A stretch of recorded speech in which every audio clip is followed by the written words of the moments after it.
Bonjour à tous, merci de venir. C'est la fin de journée, je sais que c'est la dernière session, c'est pas toujours rigolo. Et donc aujourd'hui, je vais vous parler de builder des images OCI. Enfin, j'ai mis OCI dans le titre parce que je sais que c'est le truc qui marche un peu à tout le monde. C'est un classique dans le monde de DevOps Infra de parler de ça. Mais plus précisément, on va parler de builder plus ou moins n'importe quoi. C'est pas spécifique, c'est pas réellement spécifique aux images CI. C'est un cas pratique. On va parler des métabuild systems de manière plus générique. Ça s'applique bien aux images, mais ça marche au reste. Et au cas où il y a de la confusion, c'est pas du tout un talk best practice pour faire des Dockerfiles qui vont bien, qui font pas de layer, machin et tout. Il y en a 1000 sur Internet maintenant, ça, je vous laisse vous débrouiller. Et on va introduire le concept de métabuild system de manière générique, mais on va faire un petit focus sur Nix parce que c'est mon préféré et ça suffit comme argument, je pense. Je parlerai vite fait des autres, les plus connus, pour vous donner un petit bout de comment les situer, un peu comment ils sont affiliés entre eux, comme ça, pour la culture G, ça vous donnera des repères. Je me présente rapidement, Nicolas Bernard, je suis SRE chez Sens, donc nous on est venu de Paris. Je suis dans la team CI/CD, donc on s'occupe de tout ce qui est CI/CD, c'est un des rares termes qu'on n'a pas trop réinventé depuis quelques années dans le métier. On a aussi des sujets un peu orientés supply chain security, c'est très à la mode, je pense qu'on va en parler de plus en plus très bientôt, mais ça va bien au même endroit, donc on fait ça aussi. Je vous ai mis mon mail si vous avez des questions. Je n'ai pas forcément mis les slides quelque part, mais si vous les voulez, vous m'envoyez un mail, je vous les donne. Il n'y a pas de souci. On recrute. Je vais le faire dans le bon ordre. Je présente en deux mots. C'est une boîte assez récente, donc tout le monde ne connaît peut-être pas. C'est une joint venture entre Thales et Google. Et le principe, grosso modo, je vous fais le pitch version Ops, c'est de faire une région, l'équivalent d'une région GCP, 3AZ dans 3DC, mais de manière complètement opérée par Thales, donc dans des DC à nous, avec des équipes Thales. C'est les logiciels GCP, mais complètement décorrélés. On a accès aux updates en temps réel des produits, etc., mais les datas sont chez nous, et on est en train de finir de construire ça, mais le but c'est de faire quelque chose qui soit certifié Secnum Cloud 3.2, donc qui coche toutes les cases qui vont bien techniquement, mais pas que. Voilà. Pour adresser les sujets, cloud de confiance, tous ces trucs-là, donc pareil, qui vont devenir de plus en plus à la mode, sûrement bientôt. Et donc on recrute des SRE, si jamais ça vous tente. Si vous voulez mettre sur votre CV que vous avez fait du Borg, parce que c'est la vraie stack Google dessous. Agenda rapide, j'ai découpé ça en quatre parties. On va parler rapidement des build systems, parce que MetaBuild System, déjà ça sonne un peu bullshit, mais pour qu'on voit vraiment d'où ça vient, on va parler de ce qu'on faisait avant, quels problèmes ont réglé les build systems et quelles sont leurs lacunes et qu'est-ce qu'on rajoute comme case, qu'est-ce qu'on coche en plus avec un MetaBuild System. Derrière, on passe au MetaBuild System, on va voir ce que ça rajoute. Je vais vous parler de faire un petit focus sur Nix spécifiquement. Et on va voir comment ça s'applique aux images OCI. Parce que je l'ai vendu dans le titre, donc je suis bien obligé d'en parler un petit peu quand même. Si jamais vous apprenez le C de manière traditionnelle, je ne suis pas sûr de ce que ça veut dire traditionnel, mais pour moi c'est un éditeur de texte, un terminal et un compilo qui traîne. Vous avez un workflow qui ressemble à ça. Vous éditez votre fichier, vous appelez un compilateur, il y a deux arguments, une entrée et une sortie. Vous avez un fichier exécutable qui correspond à votre source, vous le lancez. En général, c'est fichier Hello World. Les programmes en C, souvent, ça fichier Hello World, la majorité, j'ai l'impression, si on regarde sur Internet. Très bien, ça fonctionne, je le modifie. Hello Cloud Nord, là. Mais dès que vous allez vouloir faire un truc un peu plus compliqué, genre plusieurs fichiers, ça va devenir un petit peu plus de taf, parce que va falloir compiler chaque fichier un par un et les linker. Alors je sais qu'il y a des compilos qui ont des commandes qui groupent ça, mais ça ne m'arrange pas pour des besoins de narration, donc on va dire que c'est comme ça le workflow classique. Donc voilà, dès qu'on modifie tout un tas de fichiers, potentiellement il faut recompiler les bons fichiers. Ceux qui n'ont pas bougé, il ne faut pas les recompiler, mais il faut quand même relinker la fin. C'est vite long, laborieux, c'est facile de se tromper. Voilà, ça devient très vite plus trop marrant, quoi. Et c'est là qu'on va ajouter un build system. Le plus connu, c'est make, où on va écrire un makefile. Et le principe, c'est que dans un makefile, on décrit ce qu'on appelle des rules, donc en gros des espèces de recettes. Donc par exemple, la première, c'est comment je fais un fichier .a à partir d'un fichier .o. Et grosso modo, c'est une commande templétisée où je mets mes entrées, mes sorties, je dis quelle commande il faut effectuer. Je peux faire aussi des recettes moins génériques. Par exemple, là, j'ai refait l'équivalent de mon link où j'ai mis explicitement mes dépendances. Mais l'idée, c'est de dire, j'ai mon résultat, j'ai les ingrédients de ce résultat, et j'explique comment je passe de l'un à l'autre. Et l'avantage d'utiliser make, typiquement, c'est que il va être malin, c'est-à-dire qu'il va comparer, par exemple, les dates de modification des fichiers en entrée en sortie. Il va se dire que si la sortie, elle est pas plus ancienne que l'entrée, il y a de fortes chances que ça soit déjà la dernière version compilée, donc il ne faut pas le refaire. Donc il va pouvoir, à ma place, dédupliquer le travail que j'aurais éventuellement fait en double. Parce que j'aurais eu aussi l'option de dire je prends toutes les commandes de la site d'avant et je fais un script bash que je lance à chaque fois, sauf que j'allais faire potentiellement beaucoup de travail de manière très redondante. Donc il va éventuellement, à ma place, décider ce qu'il faut bosser ou pas. Et là où ça devient vraiment intéressant, c'est que potentiellement, il fonctionne de manière récursive. C'est-à-dire que si je fais la deuxième commande, d'ailleurs j'avais mis les exemples, je peux lui demander de fabriquer des trucs. Donc par exemple, si je lui demande de make un fichier en .a, il va chercher le fichier .c correspondant parce qu'il a une recette. Et si je lui demande le dernier résultat, si jamais les ingrédients du résultat qu'on a vu juste avant ne sont pas déjà compilés, il sait les compiler, il sait les fabriquer lui-même. Il a des recettes pour faire des fichiers .a, donc il va essayer de l'appliquer à lui-même. En gros, oui, et un autre avantage, c'est qu'on peut s'en servir pour mutualiser des choses, genre rajouter des flags compliqués, plutôt que tout retaper à la main, on peut simplifier la vie. Là où je veux en revenir, c'est qu'on a besoin du coup de créer un arbre de build de manière implicite, c'est-à-dire que l'outil ne nous garantit pas qu'on va fabriquer correctement cet arbre. Simplement, si jamais on écrit des recettes correctement, avec des entrées, des sorties, et que potentiellement ces recettes se référencent les unes les autres, ça peut faire un arbre. Et si jamais on tire un truc tout en haut, il est capable de remonter tout en bas de manière assez maligne. En tout cas, il va le faire plus efficacement que vous à la main. Et un autre avantage de ça, c'est que vu que vous avez écrit cette conf dans un fichier, vous pouvez commit cette conf dans votre repo, la partager avec les sources et faire profiter les copains qui n'ont pas besoin de réinventer ce truc-là.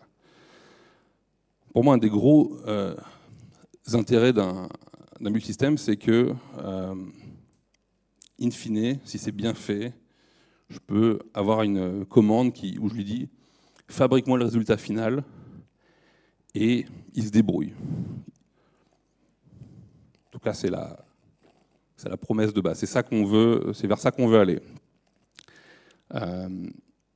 Le truc, c'est que potentiellement, ça ne marche pas. C'est-à-dire que il sait déterminer, en respectant ce fameux arbre, quelles commandes il faut faire, mais il ne fait que ça. C'est-à-dire que ces commandes, c'est à vous de faire en sorte que l'environnement permette de les exécuter. Il s'avère qu'en fait, un build, ce n'est pas uniquement une fonction des sources, c'est une fonction des sources plus de l'environnement. L'environnement doit être dans le bon état. Il doit y avoir vos outils dont vous avez besoin, accessibles depuis l'endroit où vous lancez votre build, dans les bonnes versions, éventuellement avec les bonnes confs. Peut-être qu'il y a d'autres éléments qui jouent, peut-être l'architecture de la machine sur laquelle vous êtes, peut-être que l'OS joue, enfin, il y a tout un tas de trucs. Faire un build, c'est pas uniquement lancer une commande, c'est réunir tout un tas de choses de manière idéalement précise.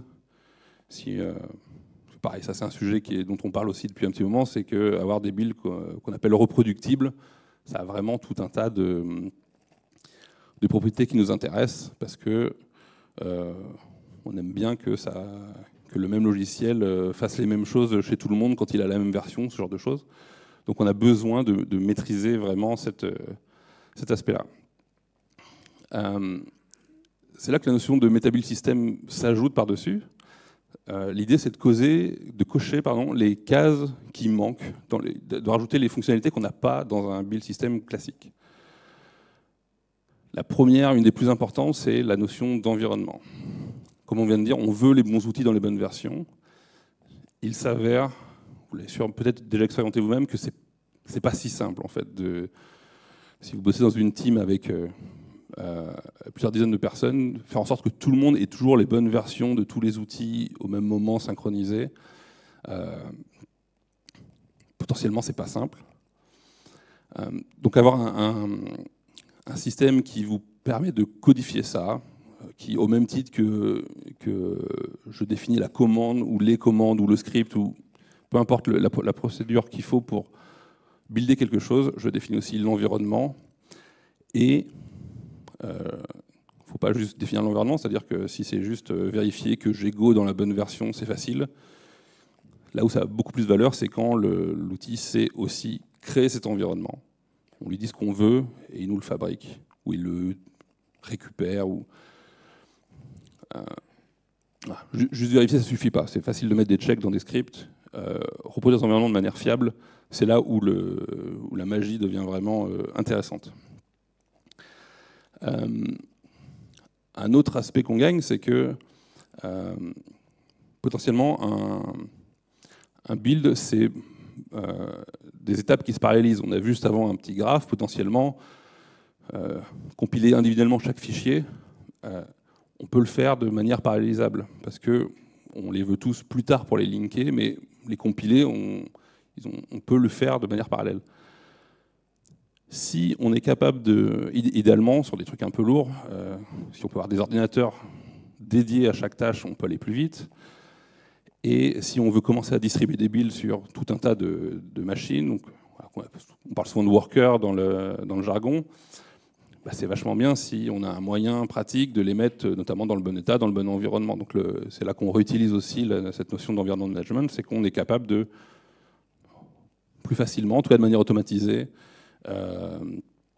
provisionner notre pool de workers.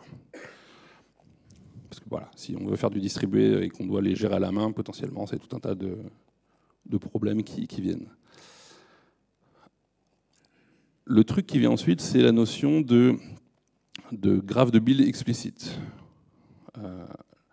Le graphe que je vous ai montré juste avant de mon build, il est implicite, c'est-à-dire qu'il fonctionne si j'ai écrit des commandes qui correspondent au bon nom de fichier, aux bonnes extensions, etc.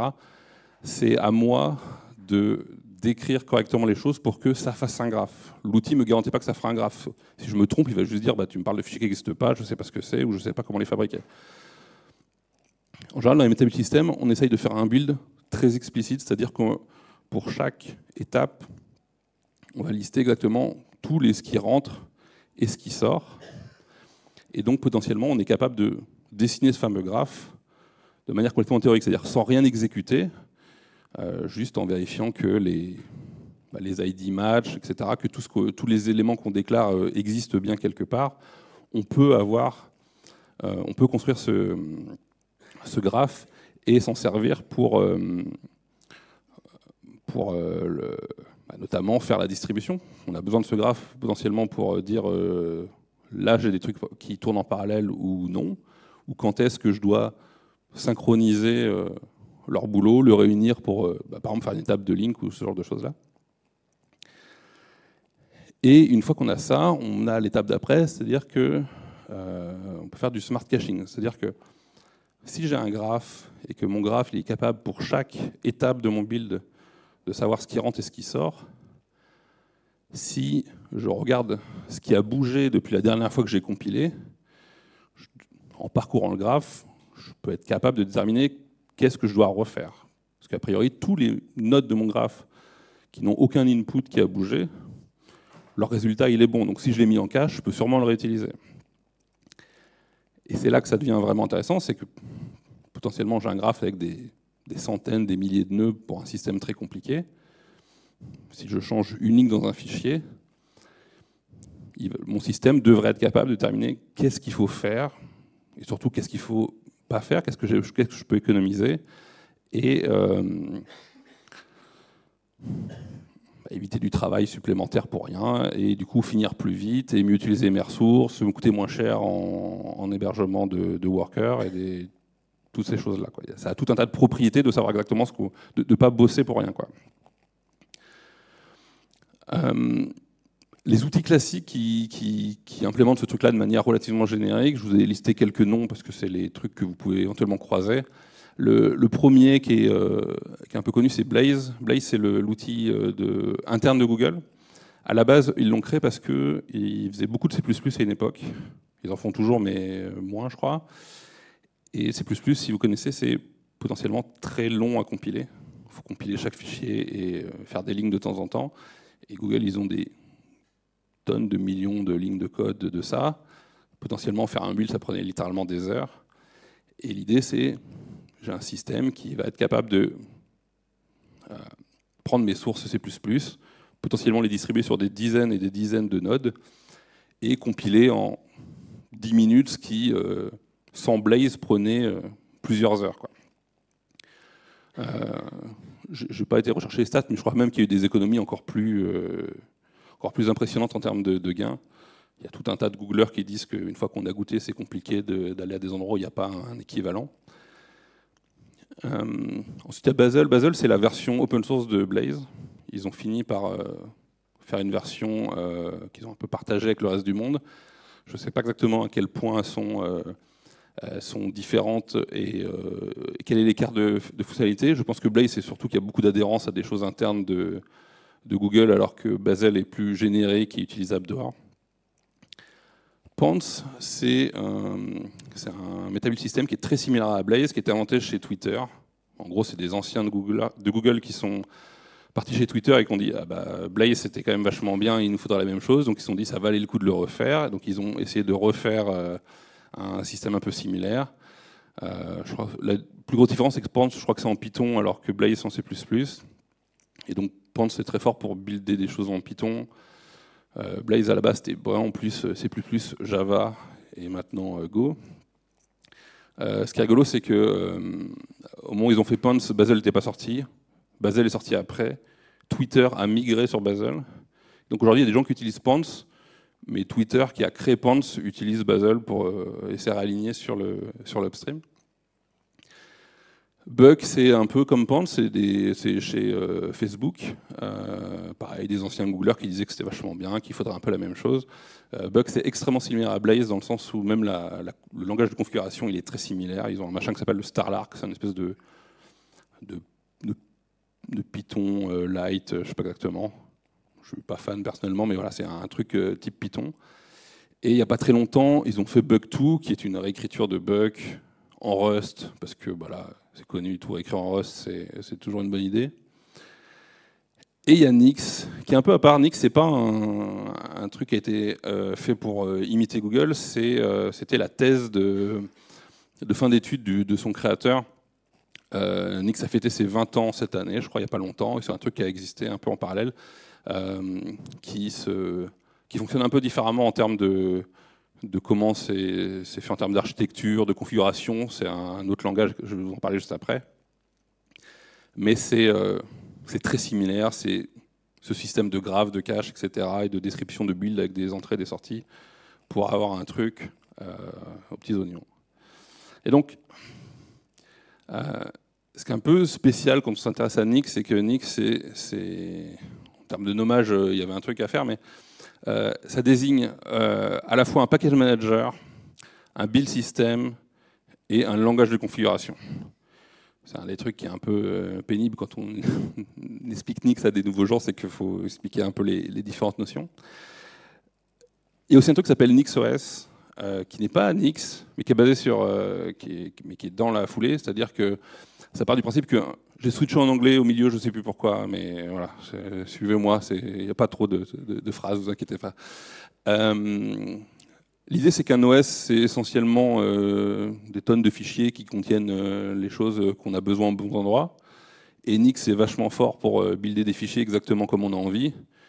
Du coup, on peut sûrement faire un OS dont la définition est complètement basée sur le système de Nix. Donc, NixOS, c'est un Linux relativement standard, c'est basé sur systemd ou ce genre de... Il n'y a rien de bizarre, à part que ça se fabrique avec Nix. Donc c'est une distrib Linux dont le build est complètement défini par Nix. Donc pour builder une image NixOS, il faut écrire du Nix, le langage. Et ça a toutes les propriétés de ce qu'on a dit d'avant, c'est super efficace potentiellement parce qu'on rebuild que ce qu'on touche, quoi. Évidemment, si vous êtes un vrai, vous avez une machine NixOS et tous vos trucs perso, vos programmes, vos fichiers de conf, vous les gérez avec Nix et vous avez le truc jusqu'au bout, quoi. Il y a des gens qui font ça. La première chose, un des premiers principes de Nix qui est pas complètement intuitif au début, mais qui finalement est assez logique, c'est que ça part du principe qu'un package manager, un build system, ça devrait être la même chose. C'est-à-dire que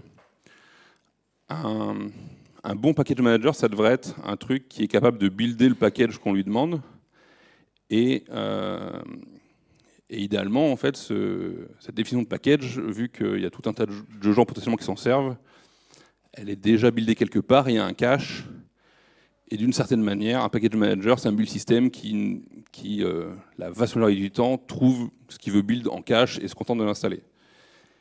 Et en pratique, c'est un peu ça, les package managers classiques de tout un tas d'écosystèmes. Ils se contentent d'aller chercher des versions déjà compilées, mais ça a été buildé par un build system et ce qu'on appelle une release, finalement, c'est une sorte de mise en cache. Donc, mais dans Nix, c'est complètement natif, c'est-à-dire qu'il n'y a pas... c'est vraiment fait pour que pointer vers un package, ça soit pointé vers la recette qui permet de le fabriquer, en partant du principe que vous allez tomber sur le cache de manière nominale, quoi. Un autre truc un peu spécifique à Nix, c'est que ce graphe, au lieu de le faire de manière statique, c'est-à-dire on va lister des tâches avec chacune, la liste des ingrédients, la liste des outputs, la commande exécutée, en gros tout ce qui définit mon build, c'est fait avec un langage fonctionnel. Donc le fameux Nix, au sens Nix le langage, c'est un langage fonctionnel. Et le principe, c'est que si c'est écrit correctement, un langage fonctionnel, c'est du déclaratif en mieux, dans le sens où on a le droit d'être malin. Alors, être malin avec un langage pour faire du déclaratif, régulièrement ça tourne mal, on a plein d'exemples, mais l'idée c'est que potentiellement, pour moi, écrire un truc dans un langage fonctionnel, c'est un peu comme écrire des équations de maths. Je ne sais pas si vous avez déjà fait un peu ce parallèle. Régulièrement, quand on veut résoudre une équation potentiellement un peu compliquée, on passe son temps à la réécrire en essayant d'ajouter des factorisations ou des trucs des deux côtés parce que du coup on retombe sur des choses qu'on connaît, qu'on pourrait éventuellement éliminer. Pour moi, on fait souvent ça dans le fonctionnel, c'est qu'on va mutualiser en mettant des choses dans des fonctions, des machins. Et l'intérêt, c'est qu'on arrive potentiellement à la fin à une manière de déclarer un truc où on va être capable de déterminer tout ce qu'on n'a pas besoin parce que ça n'influe pas sur le truc qu'on essaye de calculer, etc.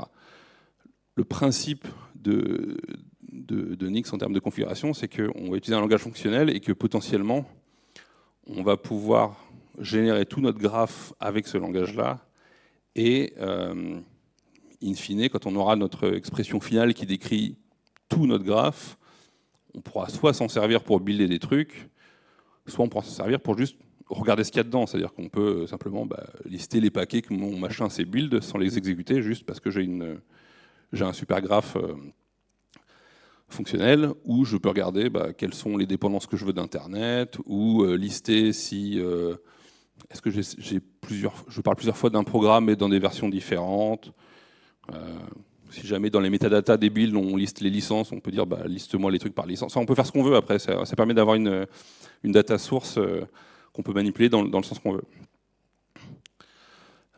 Et du coup, on peut cocher un certain nombre de choses de manière un peu gratuite, de dériver de ça. Typiquement, la notion d'environnement de dev. C'est-à-dire que Si on considère que un des gros bouts de l'exercice de faire des builds corrects, c'est d'être capable de reproduire des environnements de dev de manière précise avec les bons outils, les bonnes versions, etc., on peut sûrement réutiliser cette logique pour créer des environnements de dev pour nos machines et par exemple les partager entre tous les membres d'une équipe. J'ai commencé à mettre des exemples de code, je crois. Donc ça, c'est un bout de, ça ressemble un peu à ça, Nix. Il y a un truc qui s'appelle PKGS, qui est une espèce de lib standard, et elle contient une fonction qui s'appelle mkshell, et on lui passe un bout d'options, et c'est simplement une liste de packages. Et pareil, ces packages, vous voyez que c'est des choses qui font partie de cette fameuse lib PKGS. Et en gros, c'est des trucs qui désignent comment on build Git, comment on build NeoVim ou comment on build Node.js. Et mkshell, en fait, quand je lui file une liste de trucs comme ça, il est capable de me builder un environnement qui contient ces trucs-là. Alors là, les versions apparaissent pas explicitement, parce qu'en fait, PKGS Git, PKGS NeoVim, etc., c'est aussi du code décrit en X qui va désigner une version spécifique. Et donc, si je voulais avoir plusieurs versions de Git, je pourrais dire juste Git, c'est une version, la version, on va dire, la dernière que j'ai linkée, mais j'aurais pu faire un Git underscore X pour gérer une deuxième version X qui existe en parallèle. On fait ce qu'on veut, c'est du code. Mon mkshell, il prend aussi potentiellement des variables aléatoires, et ça veut dire qu'elles vont être mises sous forme de variables d'environnement. Quand je dis aléatoires, pas aléatoires, mais en tout cas qui ne sont pas des variables standards, elles vont être utilisées en variable d'env dans mon truc final. Donc là, en l'occurrence, je peux m'en servir pour, par exemple, dire que mon shell, il aura la variable git-editor qui sera mise sur NeoVim. Là, on a un truc un peu spécial, c'est que PKGS NeoVim, en fait, encore une fois, ça contient la définition de comment on build NeoVim, mais la valeur que ça renvoie par défaut, c'est le chemin où ça va construire NeoVim dans mon cache. Et donc en fait, c'est un dossier qui contiendra plusieurs choses, notamment /bin/nvim. Donc je peux désigner mon truc. Et par exemple, là, j'ai une autre variable qui s'appelle shellhook, où je peux mettre un bout de script, enfin une liste de commandes qui sera exécutée sous forme de shellhook dans mon truc. Et donc après, j'ai une commande nix shell qui va chercher le shell.nix qui est dans mon répertoire courant, et ça me crée un sous-shell, et là on voit que ça a exécuté ma commande git status. J'ai pris un exemple semi-aléatoire, mais on pourrait imaginer par exemple pour nos métiers qu'on ait à la racine d'un tripot un shell.nix qui décrive un shell avec Terraform dans la bonne version, tous les providers qu'on veut de notre Terraform dans les bonnes versions. Si on a des utilitaires, des linters de Terraform, si on a TerraGrunt, j'en sais rien. Je prends Terraform comme exemple, mais ça peut être n'importe quoi. Ça peut être kubectl avec des plugins de kubectl, des variables d'env spécifiques à notre config. On fait ce qu'on veut en fait. On peut décrire un shell de manière complètement précise, exhaustive. Qu'est-ce qu'on a, en quelle version, etc. Potentiellement, ça peut même être des outils custom, ça peut être des outils, des packages qui existent upstream, mais pour lesquels on a des patchs custom. On fait absolument ce qu'on veut. SBOM check. SBOM, je ne sais pas si ça parle à beaucoup de monde. Ça veut dire Software Bill of Material. Ça fait partie je parlais au tout début en me présentant que les sujets de la supply chain, ça va devenir à la mode. C'est un des trucs de base de ça. Une SBOM, c'est un document qui décrit le contenu de quelque chose. Donc, par exemple, une image Docker, ça pourrait être tout ce qu'on a mis dedans. Une image ISO, ça pourrait être tous les packages dedans. Et un binaire Go, ça pourrait être toutes ses dépendances, ce qu'on veut. Là, vu qu'on build des trucs depuis un graphe, potentiellement, si tous les éléments de mon graphe, ils ont un petit nom qui est bien renseigné, une version, etc., je peux, de manière relativement simple, avoir une fonction où je dis, je pointe n'importe quelle note de mon graphe et lisse-moi toutes ces dépendances. Et donc, on peut générer des SBOM de manière déterministe et comme side effect d'avoir fait un graphe explicite en premier lieu. C'est une fonction que j'ai gratuitement. Je n'ai pas besoin de regarder après coup ce que j'ai mis. C'est super important parce que je ne sais pas si vous commencez à déjà regarder, par exemple, les scanners d'images OCI pour générer des SBOM. Souvent, ces outils-là, ils essayent de reverse engineer l'artefact final pour essayer de lisser ce qu'il y a dedans. Et souvent, ça ne marche pas bien. Si vous regardez comment ça marche un scanner, en général, ça essaye de chercher la package DB de l'image, parce que si vous faites des apt-get install, ça va lister quelque part ce que vous avez installé. Et Parce qu'en fait, c'est un des seuls moyens que ça. On ne peut pas simplement dire je liste tous les fichiers d'une image et je regarde si c'est des binaires ou pas, parce que potentiellement, je n'ai pas leur nom, pas leur version, etc. Donc, essayer de créer des SBOM après coup, c'est super difficile, ou en tout cas, c'est jamais précis, on ne peut jamais être sûr qu'on a ce qu'on veut. Si on a une source de données qui correspond au build, le build, normalement, c'est l'endroit où on a accès à l'info de manière exhaustive et précise. Voilà. Alors, il faut le faire précisément, mais c'est le seul endroit où on peut être sûr potentiellement d'avoir notre liste. On peut faire aussi des builds hermétiques. Je ne sais pas, c'est pareil. Je sais pas si vous êtes familier de ce truc-là. Le principe des builds hermétiques, c'est de dire je vais pouvoir builder mes trucs en gros sans Internet. Moi, je trouve ça toujours un peu bizarre. Si vous n'avez plus Internet, potentiellement, vous avez plein d'autres problèmes que la CI qui ne marche plus. Mais ça a plein de propriétés intéressantes potentiellement d'être capable de build sans avoir accès à Internet, sans avoir besoin de télécharger les choses. Ça peut être intéressant pour des performances, ça peut être intéressant parce que dans un environnement où vous êtes régulé, vous avez besoin que tout ce qui soit en input de votre SI soit scanné, listé, je sais pas quoi. Enfin, il y a plein de bonnes raisons de vouloir des builds hermétiques, et à mon avis, il y en aura de plus en plus. C'est dur à faire pour plein de raisons, notamment quel bout d'Internet je dois vendoriser pour être capable de faire des builds hermétiques en fait. Qu'est-ce que je dois mettre dans mon cache pour être sûr que quand je build chez moi, ça ne pète pas à un moment donné parce qu'il me manque une dépendance d'Internet, etc. Pareil, en fait, si on a un Metabuild system, ça devient pas cher parce que, logiquement, le moindre dépendance de quoi que ce soit, j'ai dû la mettre explicitement quelque part.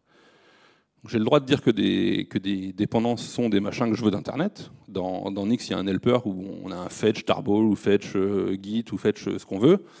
On va dire quelle est l'URL du truc qu'on veut, quel est le hash du machin qu'on s'attend à télécharger, comment on veut qu'il s'appelle dans notre truc, donc on a le droit.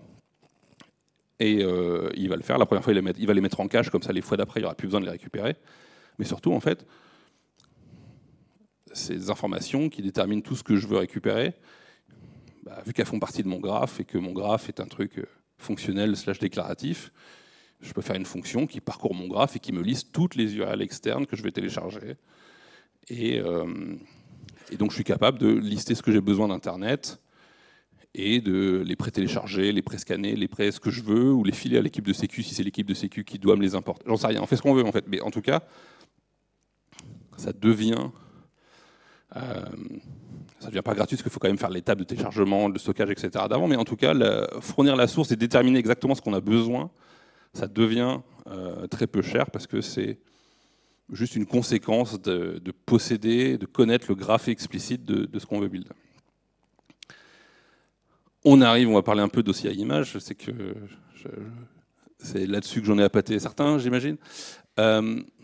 L'idée, c'est que, comme tous les trucs dont on a parlé jusqu'ici, une image OCI, c'est des fichiers, en fait. C'est des layers, soit de metadata, soit de data,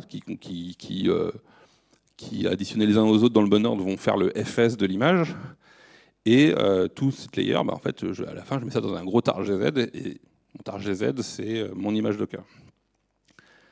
Si c'est des fichiers, ça veut dire qu'un build system ou qu'un metabuild system, c'est potentiellement une très bonne manière de le faire de manière efficace, maligne, etc. On se demandait, ça clignote. Ça, c'est un exemple d'une expression Nix pour décrire de manière très minimaliste une image Docker. Donc, il y a une fonction build image dans un sous-truc Docker Tools, et ça prend deux informations, name, il faut me donner un nom au truc, et config. Et dans config, on passe commande. Config, c'est les métadatas qu'on peut passer à une image, c'est l'équivalent de certaines sous-commandes d'un Dockerfile. Et CMD, c'est l'entry point, grosso modo. Et le principe, c'est que l'entry point, pour le coup, c'est... Elle clignote moins, celle... Non, elle est pareil. C'est mon Mac qui fait ça, en fait. Le principe, c'est que je passe une string en entry point, mais la fonction à qui je passe ça est assez maligne pour dire si jamais dans le nom de la commande, il y a une référence à un package, je considère que ce package doit être dans l'image.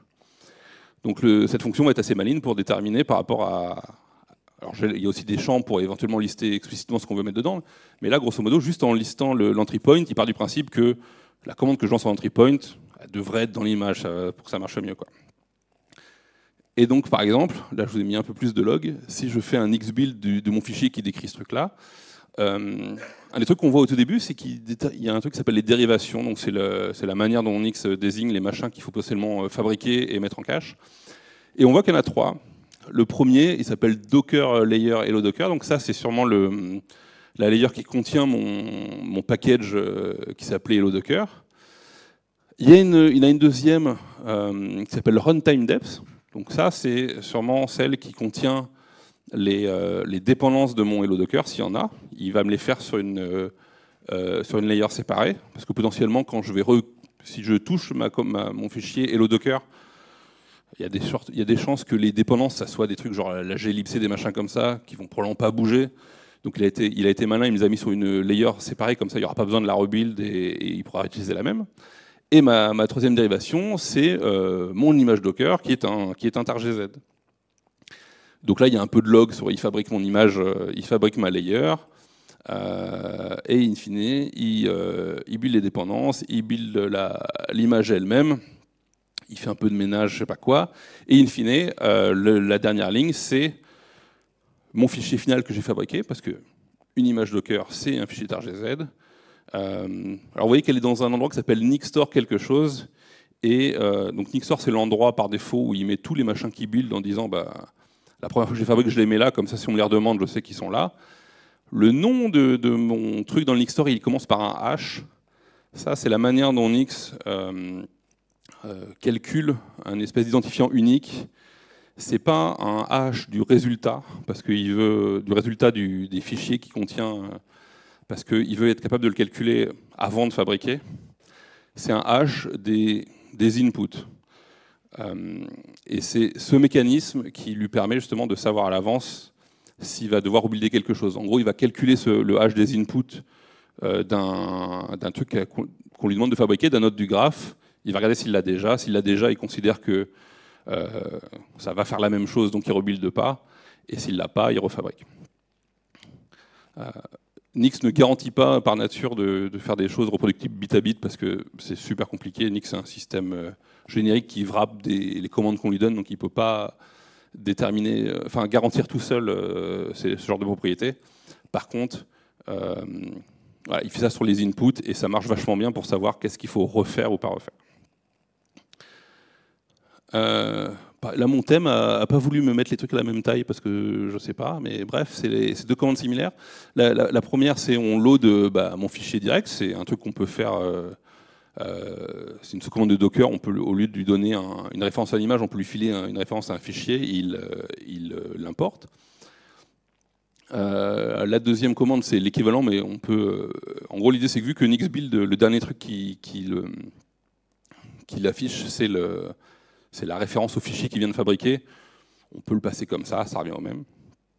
Donc je load mon image, et je peux run mon image, et ça fait exactement ce que je voulais. C'est pas le truc C du début, mais c'est un hasard. On peut faire des images évidemment plus compliquées. Donc là, par exemple, c'est un autre exemple de fabrication d'images. Je veux faire une image qui contient tout un tas d'éditeurs de texte. C'est un exemple qui n'a aucun sens, mais je l'ai copié-collé et ça m'allait bien. Mais c'est pour vous montrer que voilà, on a simplement à lister les packages qu'on veut mettre dans une image. Il va de manière autonome fabriquer l'image, faire un layer par truc qu'on veut dedans, et à chaque fois que je la touche, potentiellement tous les layers qui ne changent pas de la fois d'avant sont dans le Nixstore, sont en cache, ne seront pas rebuildés, et j'irai plus vite la fois d'après. Et du coup, en fait, le truc, c'est que si on dézoome, Nix n'a rien de particulier vis-à-vis des images Docker, ça c'est builder des fichiers. Et il s'avère que quasiment tout ce qu'on fait, c'est un fichier. Et l'intérêt d'un Immutable System, c'est qu'on peut lui expliquer comment on build absolument n'importe quoi. Parce que builder un truc, c'est voici les sources, voici la commande, voici l'environnement avec les commandes dans telle version, et tu me le fabriques, et à la fin, un fichier, c'est un fichier. Et donc là, j'ai pris un exemple de graphe qu'on pourrait avoir. Imaginez que vous faites du gRPC, donc c'est-à-dire qu'un de vos artefacts les plus bas level, c'est une définition protobuf. Pour ceux qui ne connaissent pas rapidement gRPC et Protobuf, Protobuf c'est ce qu'on appelle un IDL, c'est un langage qui décrit de manière déclarative une API par exemple. Et on a des outils qui vont lire le protobuf et générer des clients et des serveurs de cette API. Et ce qui est intéressant potentiellement, c'est qu'on peut lui demander de générer un client dans un langage, un serveur dans un autre, et ça nous garantit que le code généré des deux côtés, il sérialise et il désérialise d'une manière qui est compatible. Donc là, par exemple, l'exemple que j'ai donné, c'est de dire, à partir de ma définition protobuf, je vais générer un client en Go pour faire un binaire en Go et un serveur en Rust. Et peut-être que mon serveur en Rust, je vais le mettre dans un package Debian. Un package Debian, c'est un fichier. On peut demander à Nix de fabriquer un package Debian, lui il s'en fout, on lui donne les outils qui savent faire un package Debian, on lui donne les sources, il sait le faire. Et peut-être que dans mon package Debian, je vais m'en servir pour installer une ISO, pour fabriquer une ISO. Et pareil, fabriquer une image ISO, c'est ce que je veux en fait. Si jamais je veux que mon build de Nix, ça soit un truc qui wrap du Packer, d'HashiCorp, j'ai le droit de le faire. Si je veux un truc à la main basé sur, je sais pas, QEMU ou n'importe quoi d'autre, j'ai simplement wrappé un truc qui dit telle commande, tel environnement, tel outil. Et de l'autre côté, peut-être que mon binaire Go, je vais le mettre dans une image Docker, et une image OCI. Et mon image OCI, on a vu qu'elle a un tag qui, idéalement, est aligné sur le hash qu'utilise Nix.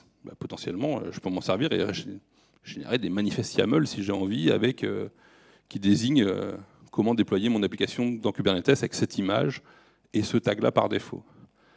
À tous les étages, c'est des fichiers de nature complètement différente. Et c'est complètement générique. En fait, c'est, encore une fois, des commandes arbitraires dans un environnement arbitraire. Tant que vous savez décrire tous les trucs que vous avez besoin, vous pouvez les faire entrer dans ce schéma-là. Et donc, on retombe sur ce que j'avais dit comme super pouvoir du début, sauf que ça devient vachement plus fort. C'est-à-dire qu'au lieu de faire mon make truc, maintenant je peux faire Nix build, qui est la commande un peu équivalente, et j'ai même le droit d'avoir une target qui tire tous les artefacts finaux de mon graphe, et donc je peux faire une commande qui demande à Nix de rebuilder tout ce que j'ai décrit. Et tout ce qui n'a pas changé depuis la dernière fois, il ne va pas les refaire. Donc potentiellement, un moyen d'utiliser Nix qui est assez intéressant, c'est de dire, pour chaque truc de mon monorepo ou de mes repos, j'ai des descriptions locales de chaque machin que je veux build, et je fais une espèce de target virtuel qui tire tout, et dans ma CI, je lui dis, à chaque fois que quelqu'un modifie quoi que ce soit, tu essayes de me builder le truc final qui tire tout, et ma CI, elle va sûrement rebuilder que 2% du truc, parce qu'il y a peut-être que 2% du graphe qui a bougé in fine, mais au moins je suis sûr qu'à tout moment, je sais tout rebuilder, que mon cache il est chaud. Évidemment, j'ai le droit d'avoir un cache qui est en réseau, qui est partagé. On a même le droit de dire que la CI rebuild tout, elle a un cache, et les laptops des développeurs, ils ont un accès en lecture à ce cache. Comme ça, quand je fais des choses en local, tout ce que la CI a déjà build, je n'ai pas besoin de le rebuilder, je le télécharge, etc. Et moi, ça, je trouve que c'est un super pouvoir dans nos métiers, parce que ça veut dire que j'ai un moyen unifié de tout fabriquer, qui m'apporte tout un tas de garanties, et je n'ai pas à me poser de questions. Demain, j'embarque une nouvelle personne dans l'équipe, je lui dis tu installes Nix, tu clones le repo, Nix build, et tu auras tout. Nix shell, et tu auras le même environnement que moi. Et il n'y a plus besoin de se battre, plus besoin de réparer des trucs, etc. Et voilà, j'ai fini. Je ne sais pas du tout à quelle vitesse j'ai mis, parce que j'ai juste dépilé. J'ai lancé un timer, mais je ne l'ai plus sous les yeux. Si vous avez des questions, je suis dispo. Ça, c'est le QR code du feedback que Clonord m'a demandé de vous montrer. Donc, n'hésitez pas, ils aiment bien les feedbacks. Et on recrute toujours. Voilà. Merci.